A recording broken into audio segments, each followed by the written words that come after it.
Joining me now, our good friend, been with me many times. This guy, Jeff Sessions, former Attorney General of the United States, longtime U.S. Senator for years. Jeff Sessions and his staff, which included, by the way, Stephen Miller, his staff and him, they were my number one go-to people for 10 years on immigration, and they were right about everything right down the line. And he's now running for U.S. Senate, as you know.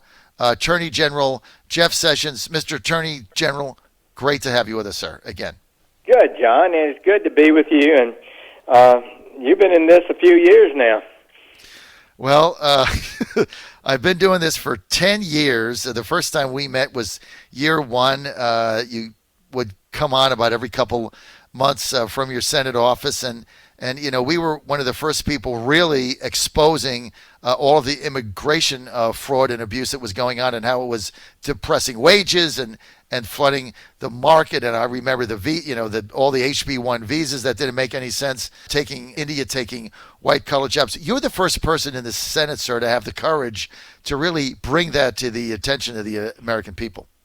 Well, it was sort of that way. It came up in the Judiciary Committee, of which I was a member, and they were sliding this thing through. It was like that 1986 bill that Reagan said he wished he'd never signed. It would have given amnesty to millions, even more than in 86, because people had flooded in after that, and it did not have enforcement like they promised. Enforcement would not have occurred. So we started that battle, and the more I learned about it, I kind of became the most knowledgeable person in the Senate. And you gave me an opportunity of some others, Lou Dobbs, and when he was at CNN then, and some of the Fox guys, but we were able to get the message out and gradually turn the momentum from that bill, and I always appreciated the opportunity to be on your program. Well, thank you, Mr. Attorney General. We're the Attorney General, Jeff Sessions. Okay, you're trying to get back to the Senate. You're in a runoff that is now, I think, was put off to July 31st, if memory serves. July 14th, yeah. July 14th. Okay, so it's put off to July 14th, so you have some time. Tell us, sir, about your race. Well, we're working really hard. Being open to every kind of media source, so we're not able to have the events like we used to. I did travel all over Alabama, 67 counties every year for virtually every year I was in the Senate. And so I know the state, and I'm reminding them that, last time I had no opponent, Republican or Democrat. And but we got a coach and run some attractive ads and runs against Washington and all. But we're working hard. I think the momentum is moving our way. I'm be ready to serve. And let me just say a couple of things. I'm not running because of ego or anything like that, but I honestly think that I have an understanding of the China situation and national defense. We need to take off the rose-colored glasses, see China for what it is, establish a policy that will be good for 50 or more years as we deal with China, just like we did the Soviet Union. There needs to be even bipartisan. I think that's possible. I'd like to work on it. Number two, we've not defended American manufacturing sufficiently. The president gets that entirely. That's one of the big reasons I supported him.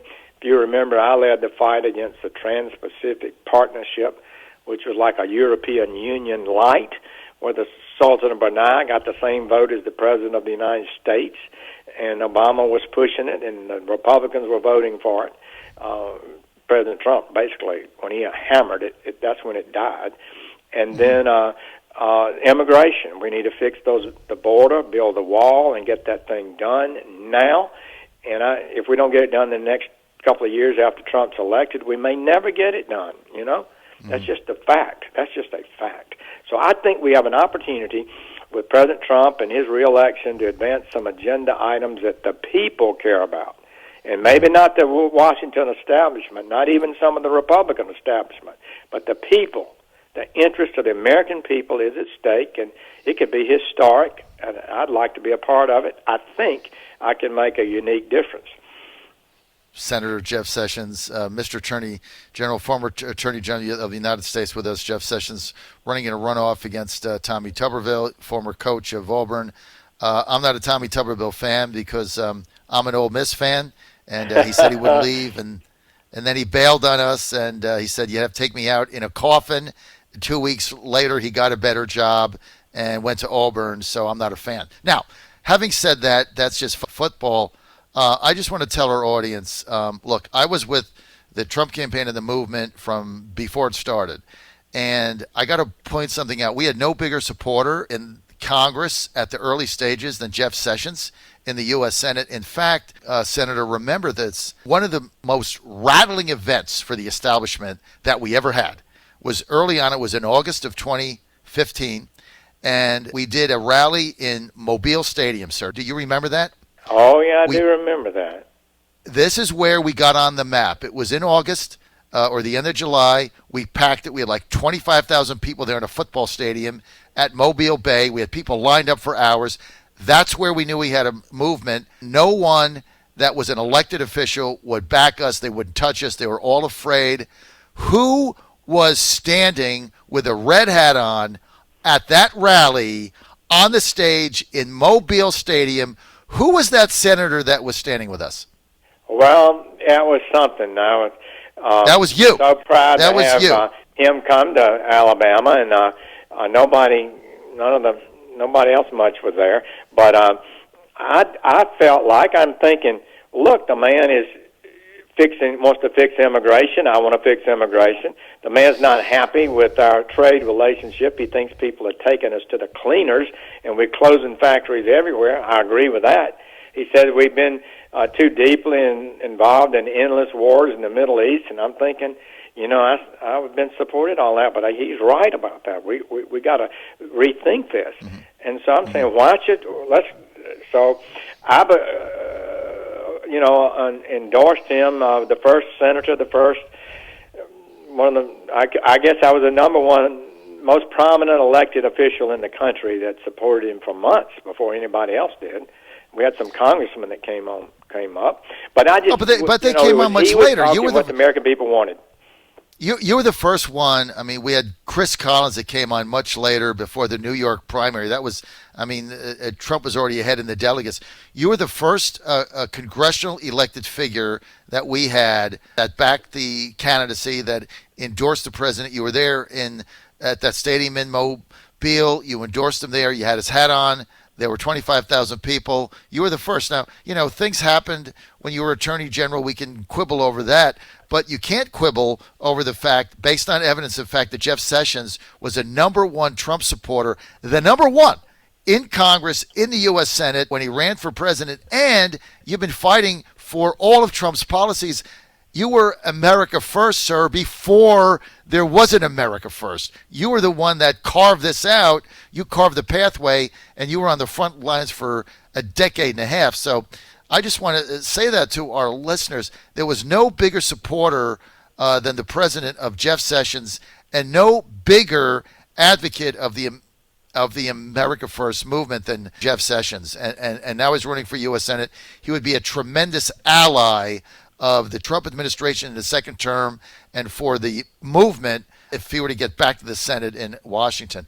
Now, Senator, you called for a Pearl Harbor-like investigation into the China's coronavirus cover-up. Can you elaborate on that? If you're in the U.S. Senate, would you lead that? What would that look like, sir? We need to do this badly, and this is the reason.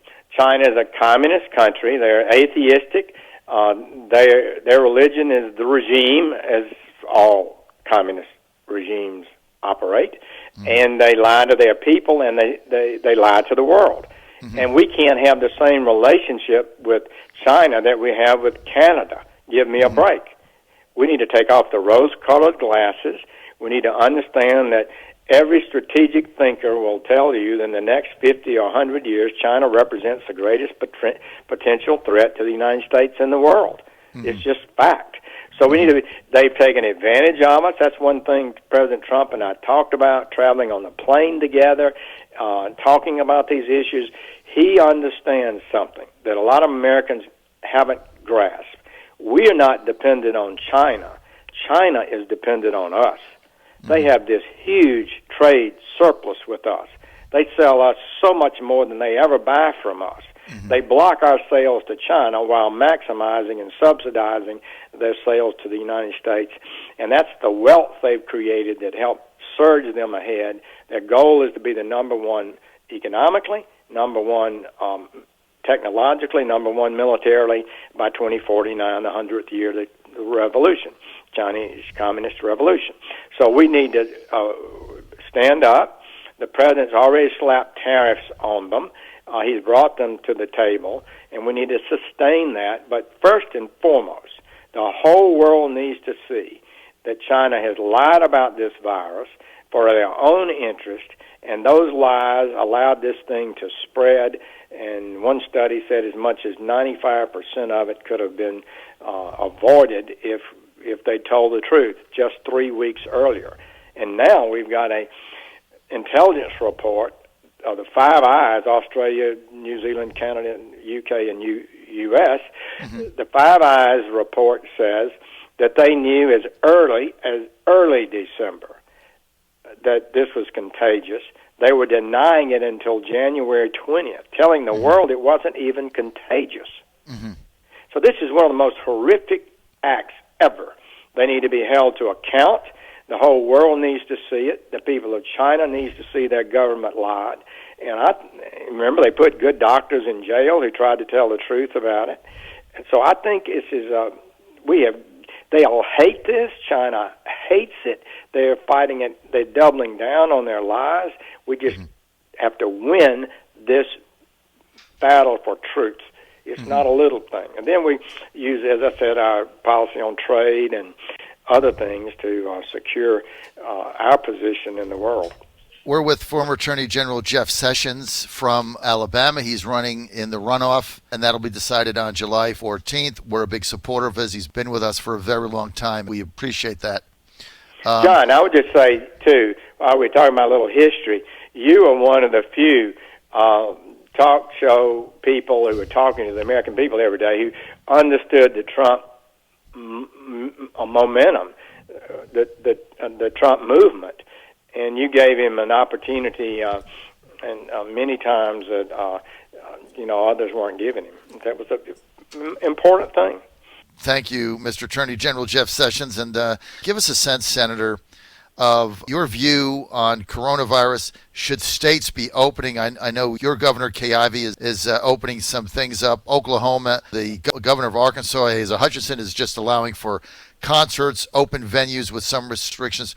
In your mind, where are we in this process? We got another 3.5 million people out of work. We're up to 35 million.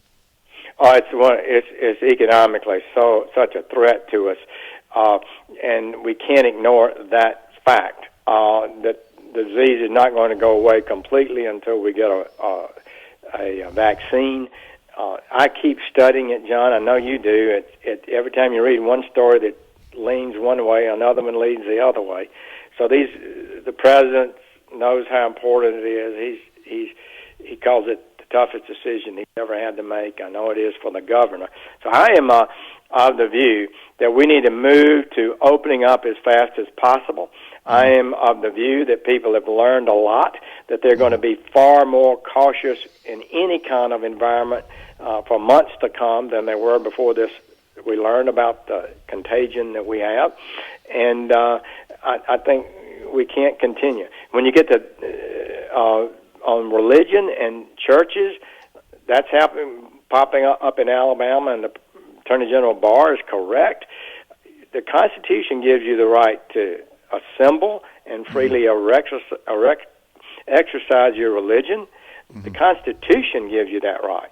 You can only curtail that right in an emergency with a really factual basis. And how long can it be that you can shut down churches and people can't have a protest, a rally? So I think we're coming to a point where we've got to figure out a way to open this country up, and the sooner rather than later, as far as I'm concerned. It's not going to be easy, and then maybe we have to monitor it. If things spike, then we may have to tighten back up again. But that's my 2 cents worth, and that's about all it's worth, really. All right, more information, you want to go to jeffsessions.com, jeffsessions.com. Stand with him. You know what? Jeff Sessions stood with us We need to stand with him now. He stood with us for a very long time. We need to stand with him now. His opponent, nice guy, coached Auburn, whatever, left Ole Miss, whatever, nice guy, a lot of nice guys. Jeff Sessions stood with us. Stand with him now. Senator, thanks for being with us. You can also follow him on Twitter at Jeff Sessions. July 14th, big day. Go to jeffsessions.com. Thank you. Good to be with you.